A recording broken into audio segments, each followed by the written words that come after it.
এখন আমরা এসেছি যশোর জেলার যেটা সেনাবাহিনী যে ক্যান্টনমেন্ট যেটা আর কি। তো ক্যান্টনমেন্ট রেল স্টেশনে দাঁড়িয়ে আছি। একটা বিষয় বলতে চাচ্ছি, পৃথিবীটা হচ্ছে ইহজগৎ আর পরজগতের একটা প্ল্যাটফর্ম, একটা স্টেশন। তো আমরা এই প্ল্যাটফর্মে যা কিছু অর্জন করব, মৃত্যুর পরে আমরা সেটা ভোগ করি। তো মৃত্যুর আগে আমাদের ইহজগৎ পরজগতের সংক্ষিপ্ত কিছু ধারণা দিতে চাই। যেমন আমি জাগ্রত অবস্থায় আছি, এটা মনে করো আমার বাস্তবিক জগৎ ইহজগৎ। আর যখন আমি ঘুমন্ত নিদ্রায় চলে যাচ্ছি, তখন কিন্তু আমার পরজগতের একটা ছাত্র।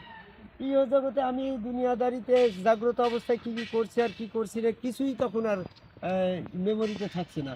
আবার যখন স্বপ্ন জগৎ থেকে জাগ্রত জগতে আসছি, তখনও কিন্তু একই একটা বিষয়। তো ইহজগতে নিদ্রার বিষয়ে দেখা যাচ্ছে যে মানুষের সূরা জুমার 42 নম্বর আয়াতে বলছে, নফস এবং রূহ দুইটা সত্তা মানব দেহের ভিতরে আছে। একটা সত্তা নিদ্রার পরে দেহের বাইরে চলে যায়, আর একটা সত্তা দেহের ভিতরে থাকে নিঃশ্বাসের কাজ ছাড়া। তো এই আয়াতে তাফসীরে আসছে যে নফসটা দেহের বাইরে চলে যায়, রুহটা দেহের ভিতরে থাকে, শ্বাস প্রশ্বাসের কাজ করে। এখন আমি মূলত নফসটাই কিন্তু দুই দেশের যাত্রী। জাগ্রত দেহ অবস্থায়ও নফস থাকছে, মৃত্যুর পরেও নফস থাকছে। দুই দেহের যাত্রীর মধ্যে আমরা জাগ্রত অবস্থায় যেমনটা ভাবে আমরা যে আচরণ করছি, নিদ্রা অবস্থায় কিন্তু সেই আচরণের একটা ভেদ। তুমি একটা ছেলেকে ভালোবাসো, একটা তার সাথে যেমনটা সম্পর্ক, নিদ্রার সময় পরে যায় তেমনটাই সম্পর্ক। তো আমি এখন এই ঘটনা দিয়ে আমি আল্লাহ এবং বান্দার সাথে একটা কমিউনিকেশন কখন হয়, কিভাবে হয়, এইটার আমি একটা বিষয় বলতে চাচ্ছি। বলছি যে আল্লাহ পাকের সাথে সাক্ষাৎ।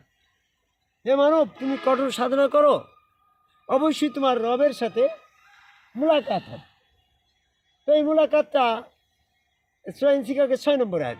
এই মুলাকাতটাকে আমি রিসার্চ করে দেখলাম, যেমন আমি একটা বাস্তব জীবনে আমার অভিজ্ঞতার থেকে বলছি।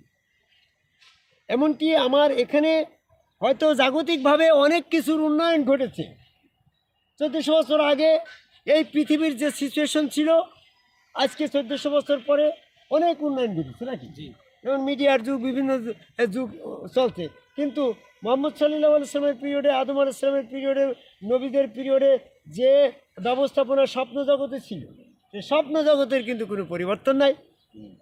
আমি এখন স্বপ্ন জগৎটাকে যদি বুঝতে চেষ্টা করি, তাহলে আমার স্বপ্ন দিয়ে আমি তৎকালীন সময়ের একজন নবী প্রেমিক, আল্লাহ প্রেমিকের স্বপ্নটা বুঝে নিতে পারি নাকি বাসু?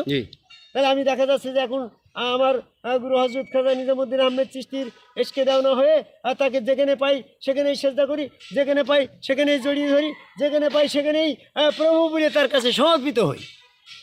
এইটা যখন আমার অভ্যস্ত হয়ে গেলাম, স্বপ্ন জগতে ঠিক আমি জাস্ট টাইমে যখন দেখলাম যে আমার প্রভু আমার বাড়িতে এসেছে বা আমার সাথে দর্শন হয়েছে, আমি সাথে সাথে যে সেজদা চলে গেলাম। বাস্তবিক জীবনের সাথে আমার ওই স্বপ্ন জগতের কিন্তু মিল আছে। যারা ওখানে গিয়ে বাস্তবে গুরু পায়ে সেজদা করতে পারবে না, তখন কিন্তু তারা স্বপ্নেও পারছে না। তো এইভাবে আমি আমার এই বাস্তব স্বপ্ন জগৎ দিয়ে, আমার ব্যক্তিগত প্র্যাকটিক্যাল অভিজ্ঞতা দিয়ে আমি যদি ধরে নিই, নবী মুহাম্মদ সাল্লাল্লাহু আলাইহি ওয়াসাল্লামের সাহাবারা নবীর প্রেমে জীবন দিতে পারে। যেমন দেখা যাচ্ছে খন্দকের যুদ্ধে যখন চারিদিক থেকে তীর এসে নবী মুহাম্মদ সাল্লাল্লাহু আলাইহি ওয়াসাল্লামকে আক্রমণ করলো, তখন সাহাবারা চিন্তা করলো যে আমরা এই নবী মুহাম্মদ সাল্লাল্লাহু আলাইহি ওয়াসাল্লামকে, আমাদের নবীকে যদি বাঁচাতে হয়, তাহলে মানব ঢাল নিজের পিঠে সেই তীরগুলো নিল। তাহলে নিজের জীবনের থেকে তারা মহব্বত করছে বেশি। তাহলে যে মানুষটাকে নিজের জীবনের থেকে মহব্বত করছে, সেই মানুষটাকে পেলে তারা কত খুশি হয়েছে। সেজদা তো সামান্য একটা ব্যাপার নাকি? তখন তারা সমর্পিত হয়েছে সেজদার মাধ্যমে।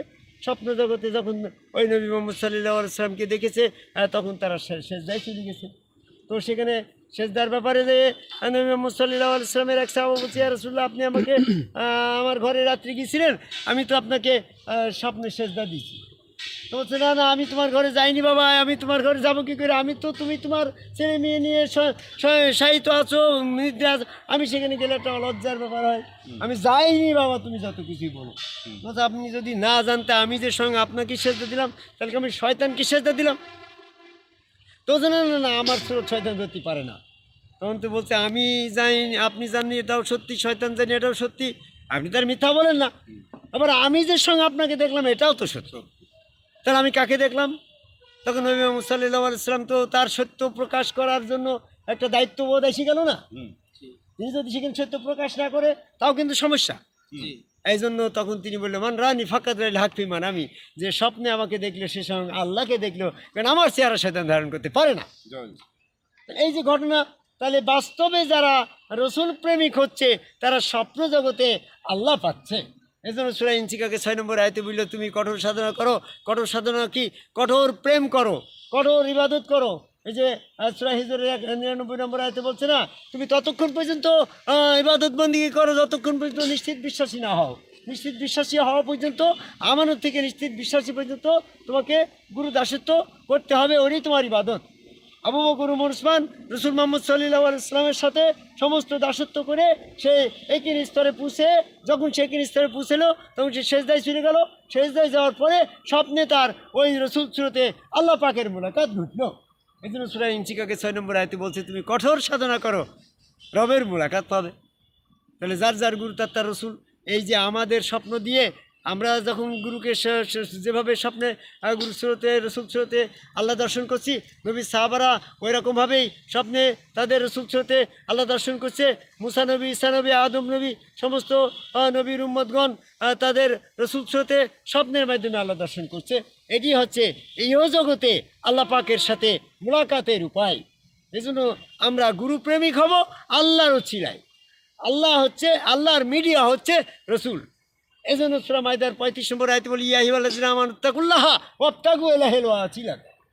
হে মুমিন, তোমরা আল্লাহ পাকের নৈকট্যের জন্য একটা উপকরণ, একটা ওসিলা সাব্যস্ত করো। তো এই ওসিলা হচ্ছে রসুল। এই রসুলের মাধ্যম দিয়ে যারা আল্লাহর প্রেমিক হবে তারা ইহজগতের স্বপ্নের মাধ্যমেই আল্লাহ দর্শন হবে।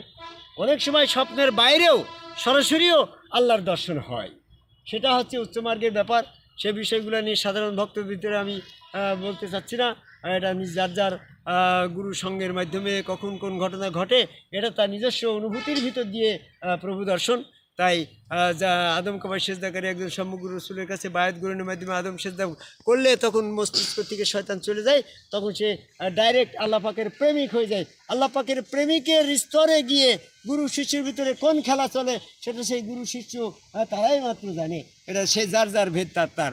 এই পর্যায়ে আমি পৃথিবীর সকল মানুষকে এই গুরু প্রেমে উদ্বুদ্ধ হয়ে গুরু প্রেমে গুরুরূপে আল্লাহ দর্শনের প্রতি আহ্বান আশা প্রত্যাশা করে এই যশোর জেলা যশোর ক্যান্টন সেনানিবাস যশোর ক্যান্টনমেন্টের এই রেল স্টেশনের চত্বরে দাঁড়িয়ে পৃথিবীর সকল মানুষকে গুরুরূপে আল্লাহর প্রেমিক হওয়ার আহ্বান করে আমার কথা শেষ করি। জয় গুরু।